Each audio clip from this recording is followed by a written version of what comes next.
चव्हाणांच्या संदर्भात समोर येते। चव्हाण यांनी पक्ष सदस्यत्वाचा राजीनामा दिल्याचं कळतंय। अशोक चव्हाण यांनी पक्ष सदस्य पदाचा राजीनामा दिलेला आहे आणि ते आता राहुल नार्वेकर यांची भेट घेणार असल्याचं कळतंय। आताची ही मोठी अपडेट आपण पाहतोय। तर अशोक चव्हाण यांनी आपल्या काँग्रेस पक्ष सदस्यत्वाचा राजीनामा दिलेला आहे आणि थोड्याच वेळात ते राहुल नार्वेकरांची भेट घेणार असल्याचं कळतंय। हा राजीनामा आपल्या सामच्या हाती आलेला आहे। आपण ही दृश्य पाहतोय।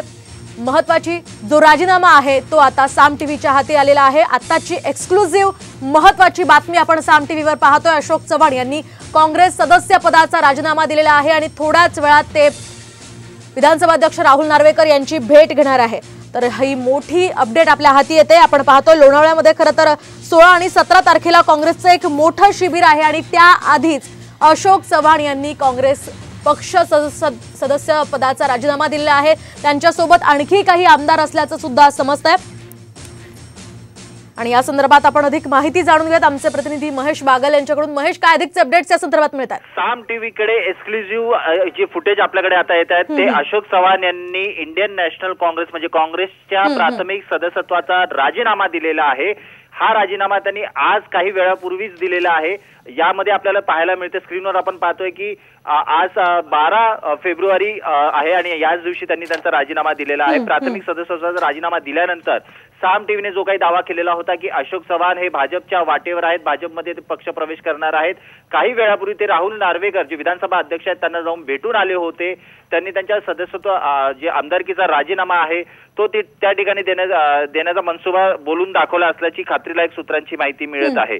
साम टीव्हीचे प्रतिनिधी अशोक चव्हाण यांच्या संपर्कात आहेत। त्यांनी या संदर्भात आपली भूमिका दुपारी 2 वाजता स्पष्ट करू असं सांगितलेलं आहे। त्यामुळे दुपारी 2 वाजता आता स्पष्ट होईल की भाजपमध्ये अशोक चव्हाण जात आहेत आणि त्यांच्यासोबत जवळपास 11 आमदार जात आहेत। 11 आमदार आहेत किंवा त्याहून अधिक आमदार त्यांच्या समर्थनात उतरत आहेत, हे आता पाहण्यासारखं असणार आहे। गेल्या काही दिवसांपासून महाराष्ट्र काँग्रेसमध्ये मोठमोठे धक्के पाहायला मिळतात आणि हा अशोक चव्हाणांचा जो राजीनामा आहे हा एक राजकीय भूकंप समजला जातो।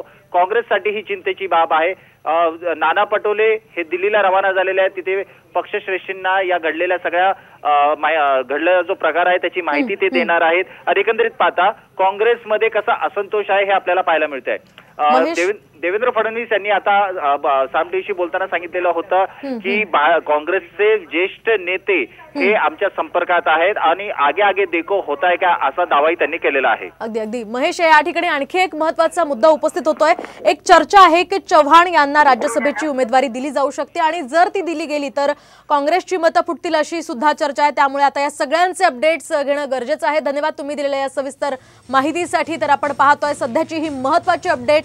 तर अशोक चव्हाण यांनी काँग्रेस सदस्य पदाचा राजीनामा दिलेला आहे आणि त्या राजीनाम्याची कॉपी साम टीव्हीच्या हाती आलेली आहे। आपण ही एक्सक्लुझिव्ह दृश्य पाहू शकताय। काँग्रेस पक्ष सदस्य पदाचा अशोक चव्हाण यांनी राजीनामा दिलेला आहे आणि काहीच वेळात ते विधानसभा अध्यक्ष राहुल नार्वेकर यांची सुद्धा भेट घेऊन भाजपमध्ये प्रवेश करणार असल्याची शक्यता आहे। आपण पाहतोय आताची ही महत्त्वाची आणि मोठी अपडेट। गेल्या काही दिवसांपासून भाजप नेत्यांकडून काही दावा करण्यात येतोय।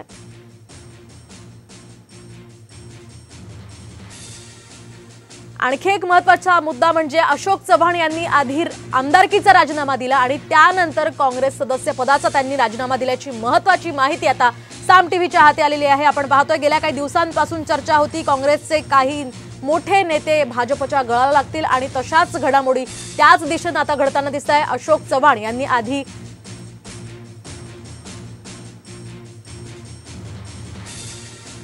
तर आपण पाहतोय हे जर पत्र आपण पाहिलं तर यामध्ये आपण पाहू शकतोय ज्यामध्ये माजी विधानसभा अध्यक्ष असं माजी विधानसभा सदस्य असं लिहिलेलं आहे। त्यामुळे एकूणच त्यांनी आमदारकीचा राजीनामा आधी दिला आणि त्यानंतर काँग्रेस सदस्य पदाचा राजीनामा दिला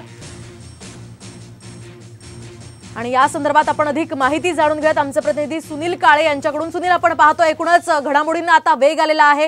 अशोक चव्हाण यांनी आता पक्ष सदस्य पदाचा सुद्धा राजीनामा दिलेला आहे। त्याआधी त्यांनी आमदारकीचा राजीनामा दिल्याचं यामध्ये दिसतंय। काय अधिकचे अपडेट्स?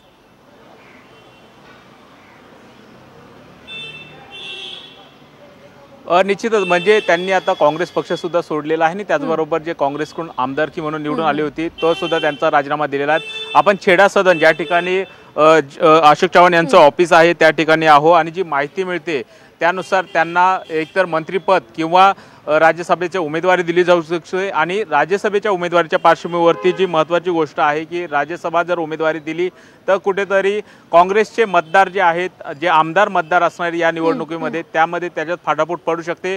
जवळपास 48 आमदारांचा कोटा आहे आणि काँग्रेसचे जवळपास 44 आमदार आहेत। त्याचबरोबर महाविकास आघाडी म्हणून एक खासदार जो आहे तो निवडून येणार होता, पण या निमित्तानं महाविकास आघाडीच्या मतांना सुरुंग लावण्याचा प्रयत्न कुठेतरी भाजपकडून केला जाण्याची शक्यता आहे। सुनील, आणखी एक महत्त्वाचा मुद्दा म्हणजे याआधी भाजप वरिष्ठ नेत्यांसोबत अशोक चव्हाणांची बैठक झालेली होती, त्यामध्ये आता कोण कोण नेमके नेते, कोणकोणते आमदार अशोक चव्हाणांसोबत आहेत, त्या संदर्भातली काही माहिती मिळू शकली आहे का?